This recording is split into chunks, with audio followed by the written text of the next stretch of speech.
आज के इस वीडियो में हम डिस्कस करेंगे ट्रांसफॉर्मर के बहुत ही महत्वपूर्ण पार्ट मैग्नेटिक कोर के बारे में।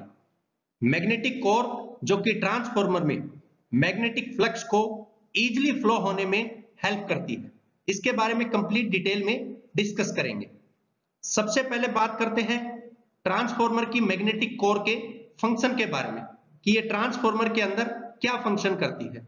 सबसे पहला इसका काम होता है प्राइमरी और जो सेकेंडरी वाइंडिंग्स होती हैं उनको होल्ड करने में ये हेल्प करती है।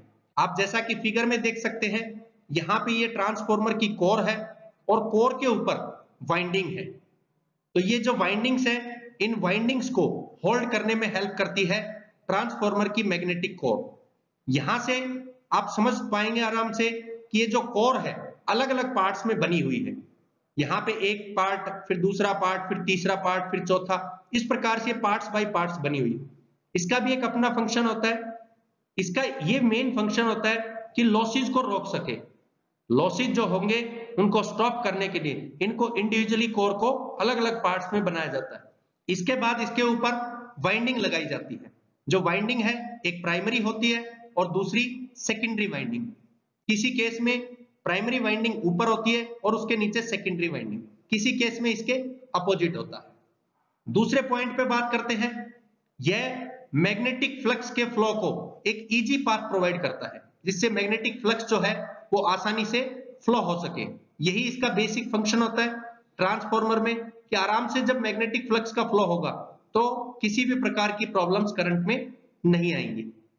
जनरली जो ट्रांसफॉर्मर की मैग्नेटिक कोर है इसको सिलिकॉन स्टील से बनाया जाता है, क्योंकि अर्ली डेज में इसको सॉलिड आयरन का बनाया जाता था। फिर लॉसेस को कम करने के लिए स्टील को बनाया गया और लॉसेस को कम करने के लिए सिलिकॉन स्टील बनाया गया। सिलिकॉन स्टील से मीनिंग है कि सिलिकॉन को स्टील के अंदर ऐड किया गया और उसका बेसिक एम था जितने भी लॉसेस हैं उन लॉसेस को कम करना। जैसे हिस्टैरिसीस लॉस होता है, ईडी करंट का लॉस होता है, तो इन लॉसेस को कम करने के लिए, क्योंकि स्टील में जब भी सिलिकॉन को ऐड किया जाता है तो इससे रेजिस्टेंस तो बढ़ जाता है और जो रिलेक्टेंस है वो घट जाता है। क्योंकि रेजिस्टेंस बेसिक क्या होता है, जो करंट के फ्लो को अपोज करता है, जबकि रिलेक्टेंस क्या फंक्शन करता है, रिलेक्टेंस का मेन फंक्शन होता है मैग्नेटिक जो फ्लक्स है यानी जो फील्ड बनती है उसको अपोज करना। और ये दोनों काम इसमें इजीली हो जाते हैं जब स्टील के अंदर सिलिकॉन को ऐड किया जाता है एक सर्टेन अमाउंट के अंदर। तो इसका यही बेसिक फंक्शन है कि आसानी से मैग्नेटिक जो फ्लक्स है उसको फ्लो होने के लिए यहाँ रिलेक्टेंस को हमें कम करना है जबकि रेजिस्टेंस को बढ़ाना है। तो रेजिस्टेंस क्या करेगा, करंट के फ्लो को अपोज करेगा और रिलेक्टेंस यहाँ पे कम होगा तो मैग्नेटिक जो फ्लक्स है वो आसानी से फ्लो हो पाएगा। इसी कारण से जो मैग्नेटिक कोर है एक इजी पाथ प्रोवाइड करती है, एक इजी फ्लो प्रोवाइड करती है। काफी बार इंडक्शन की वजह से जो सरफेस होता है वहां से करंट फ्लो होता है जिससे ईडी करंट कहते हैं। यानी ईडी करंट जो बनता है वो इंडक्शन की वजह से सरफेस के अंदर जो करंट फ्लो होता है। इसके पर्पस को रोकने के लिए यानी ईडी करंट का जो लॉस है उसको रोकने के लिए जनरली जो कोर है इसकी लेमिनेशन की जाती है। और जो लेमिनेशन की जाती है वो वार्निश की लेमिनेशन की जाती है। जैसा कि आप यहाँ पे देख सकते हैं नेक्स्ट पॉइंट में कि laminations are provided on core. Core के ऊपर जो है लेमिनेशन प्रोवाइड की गई, किस पर्पज से, ईडी करंट के लॉस को कम करने के लिए। इससे क्या होगा, जो गैप होगा वो बिल्कुल खत्म हो जाता है।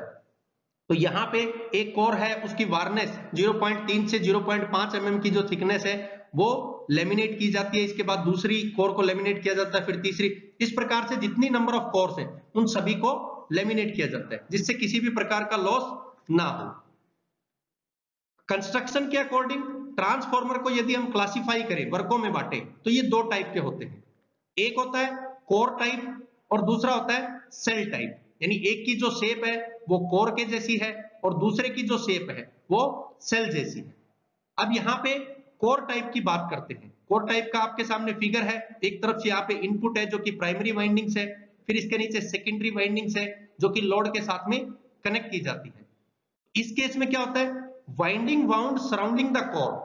जो वाइंडिंग है ये वाउंड होती है कोर के सराउंड, मींस जो कोर है वो लगा दी गई है, एक साथ जोड़ दी गई है और उसके ऊपर यहाँ पे वाइंडिंग लगा दी गई है। तो इसका मतलब क्या हुआ, कोर को ढकने का काम यहाँ पे वाइंडिंग्स करती है। ये जो है इसमें दो वाइंडिंग होती है, एक प्राइमरी वाइंडिंग होती है और दूसरी सेकेंडरी वाइंडिंग होती है। और जनरली दो स्ट्रिप्स को जोड़ करके यहां पे ये बनाई जाती है कोर टाइप की, जो मैग्नेटिक कोर है इसमें दो स्ट्रिप्स आपस में जोड़ करके बनाई जाती है। और दो जो स्ट्रिप्स है वो एल शेप की होती है, एक इस प्रकार से एल और एक इस प्रकार से एल। तो ये जनरली लॉसेस को कम करने के लिए, बेटर मैग्नेटिक फ्लक्स के फ्लो के लिए यहां पे इस प्रकार की शेप बनाई जाती है। दूसरी जो टाइप होती है मैग्नेटिक कोर की, ये होती है सेल टाइप की। सेल टाइप के केस में क्या होता है, इसका जस्ट रिवर्स होता है, कोर सराउंडिंग्स वाइंडिंग, यानी कोर जो है ये सराउंड करती है वाइंडिंग्स को। अब यहां पे आप देख सकते हैं इसका रिवर्स, जो कोर है ये यहां वाइंडिंग्स को ढकने का काम करती है, जबकि यहां पे जो कोर को है वो वाइंडिंग्स ढकती है। सेल टाइप ट्रांसफार्मर में ये ई टाइप की और आई टाइप की स्ट्रिप्स होती हैं। जैसे यहां पे दो एल टाइप की स्ट्रिप होती है, इस केस में दो ई टाइप की और आई टाइप की स्ट्रिप्स होती है, यानी दो स्ट्रिप्स है जिसमें एक ई शेप की स्ट्रिप है और दूसरा आई टाइप की स्ट्रिप्स है। अब इनका भी बेसिक यही काम है कि जो लॉसेज हैं उन लॉसेज को आसानी से कम किया जा सके, किसी भी प्रकार का लॉस ना हो और मैग्नेटिक फ्लक्स का इजीली फ्लो हो सके। तो यही बेसिक फंक्शन होता है सेल टाइप का।